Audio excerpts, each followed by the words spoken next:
Варвара Алексеевна приехала в Лебединый с семьей, мужем и 3 дочерьми в 1975 году.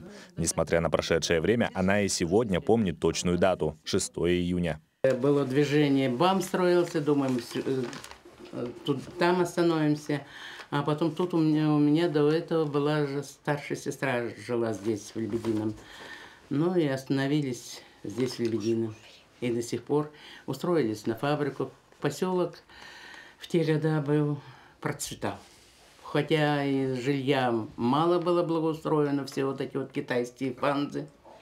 И мы даже жили там на Разрезной первое время там. Потом уже вот на фабрике начали работать, начали квартиры получать. Безудержный характер Варвары Алексеевны не позволил ей долго сидеть без дела. Приехав в поселок 6 июня, 7-го они справили день рождения мужа, и на следующий день она сразу вышла работать на золотоизвлекательную фабрику, функционировавшую тогда в Лебедином. Прошла от азов, можно сказать, с машинного отделения, сгустителя, фильтра. Самая тяжелая работа была, но работали, я моложе была, все справлялись. Потом у нас там как 2 дня отработаешь, посменная была. Фабрика работала круглосуточно, вы, наверное, в курсе, так вот, на всех фабриках. Тяжелая работа предполагала и раннюю пенсию. Варвара Алексеевна ушла на заслуженный отдых в 45 лет, но не умеющая останавливаться, наша героиня продолжила работать до середины 90-х, вплоть до закрытия фабрики. То, что нам давали молоко, как для обезвреживания организма, был вредный цех с цианидами, купоросом было связано, купорос поглощал этот цианид. В основном цианидные пары были. Надышимся, молоком отопьемся, дадут виноградный сок и дальше пошли. Муж Варвары Алексеевны – ветеран Великой Отечественной войны. Служил в кавалерийских войсках, был ранен в бою и проходил лечение в госпитале. Под ним попали они в окружение. И раз кавалерийские войска, ясное дело, он не пешком, не на танке, а на лошади. Под ним погибла лошадь, разорвалась мина, лошадь наступила на мину. Но он, как говорится, чудом это его лошадь спасла. Лошадь погибла, а у него остались ранения на голове, на спине, на ногах особенно много было. И он попал в госпиталь. В госпитале подлечили и опять в строй. Его, как молодого, активного солдата, отправили на военное училище в Тамбов. И там, когда он проходил учебу, у него открылись раны. Осколки стали выходить на ногах, на спине. Его положили в госпиталь. Это уже было где-то в 1945 году. И я у него-то спрашиваю, как победу встретил. А говорит, в госпитале. Как раз это был на лечении с этими ранениями. К сожалению, он умер спустя несколько лет после приезда в Лебединый. По рассказу нашей героини, причиной инфаркта послужили былые раны. Всех дочерей Варвара Алексеевна воспитала и вырастила сама. Всегда считала основополагающим честность и усердие.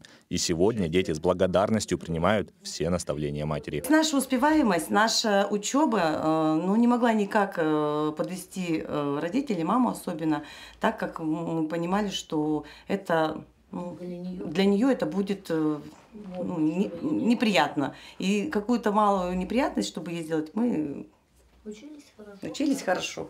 Любовь Варвары Алексеевны была столь безмерной, что хватило, чтобы окружить ею не только родных дочерей. 14 лет назад она удочерила девочку Яну, которая с тех пор стала родной для всех членов семьи. Ребеночку было уже 11 лет. И вот она уже 14 лет живет с нами. Вот эта умница, красавица. Помощница для бабушки. То есть она выросла в нашей семье, мы ее любим и заботимся о ней. Но ее любовь, вот именно к нашей маме, то есть она, наверное, переполняет всю нашу общую любовь, как детей. Вот. Поэтому ее энергия нас заряжает, и мы равняемся на нее. Яна обрела не только маму, но и большую дружную семью и пример для подражания. Людей, которые поддержат в любой ситуации и помогут справиться с трудностями. У меня, конечно, бабушке безумная благодарность за возможность мне обрести семью, обрести маму. Мама мне стала Таня моя, бабушка — это моя бабушка. Вообще такую большую семью, столько сестер, братьев, мы все породнились. И бабушку я очень люблю.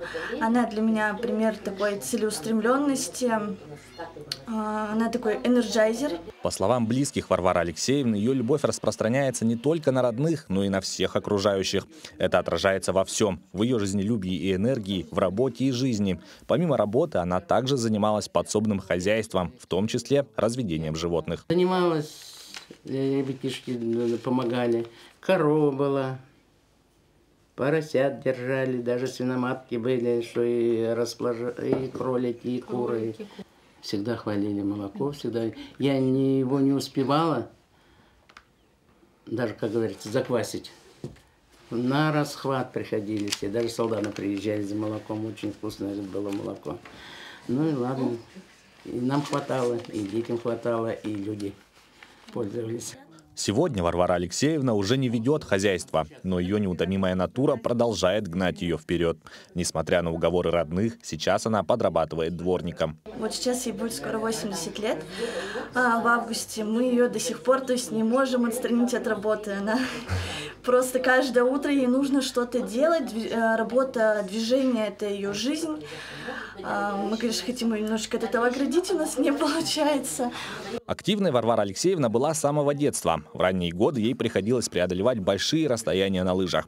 Любовь к этому виду спорта сохранилась и сегодня. И помимо здоровья и счастья родных, она мечтает об открытии лыжной базы в поселке. У нас такая красивая гора Якутка.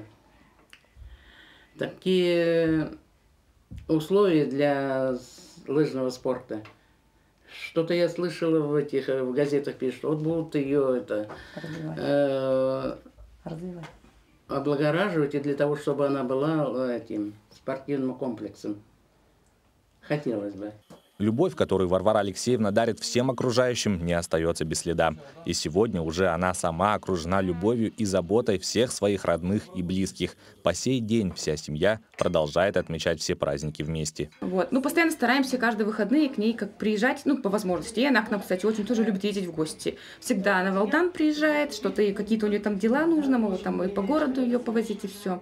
Она у нас очень как добрая бабушка, вот скажу честно, даже очень щедрая. Она вот, чтобы подарить какие-то подарки, она всегда всем дарит одинаково, ровно, то есть вне зависимости от возраста. Дочка это или правнук, у нее всегда все, как сказать, на одном этом равно, ну как все у нее равны одинаково. Варвара Алексеевна остается центральной фигурой каждого праздника. Энергичная, веселая и добрая, она неизменно остается тем самым связующим звеном и сердцем семьи. Она не только присутствует на семейных торжествах, но и продолжает принимать в них самое активное участие. Гармониста любить, надо чисто ходить, надо пудриться, румяниться и брови наводить. Ух! А зачем пудриться, румяниться и брови наводить, если я кому понравлюсь и так будет любить? Я не скажу, кого люблю, не покажу которого. Их в семье 4 брата. Люблю чернобрового. Юрий Осипов, Сергей Шипачев, поселок Лебединый, Алданский район.